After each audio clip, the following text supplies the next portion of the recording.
పరలోకమందున మా తండ్రి యేసయ్య, మీ ఘనమైన నామానికి స్తుతులు స్తోత్రాలు కృతజ్ఞతలు తెలియపరుస్తున్నాం తండ్రి. ఈ సంవత్సరంలో గడిచిన 4 నెలలు తోడుగా ఉండి అయ్యా, ఈ 5వ నెల మీరు మాకు అనుగ్రహించినందుకు వేలాది వందనాలు అయ్యా. విలాప వాక్యంలో 3:25లో రాయబడినట్లుగా అయ్యా, తన్ను ఆశ్రయించి వారి ఎడల యెహోవా దయాళుడు, తన్ను వెదుకు వారి ఎడల ఆయన దయచూపువాడు. ఈ వాగ్దానం ప్రకారం మమ్మల్ని ఈ నెలంతా కూడా నడిపించమని ప్రార్థన చేస్తున్నామయ్యా. మా ప్రవర్తన అంతట్లో కూడా ప్రభా నీ అధికారానికే ఒప్పుకుంటున్నాం తండ్రి. నీకు ఇష్టానుసారముగా జీవించినట్లుగా సహాయం చేయండి అయ్యా. దుష్టుడి నుంచి ప్రభా నీవే మమ్మల్ని తప్పించండి.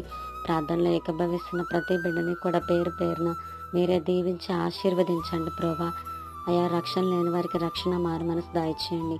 మా దేశాన్ని, మా రాష్ట్రాన్ని, మా కుటుంబాన్ని, సమస్తాన్ని మీ గాయపడిన హస్తాలకు అప్పచెప్తున్నాం ప్రభా. మీరే తోడుగా ఉండి మహిమ పొందమని యేసు నామంలో అడుగుచున్నాము తండ్రి. ఆమెన్.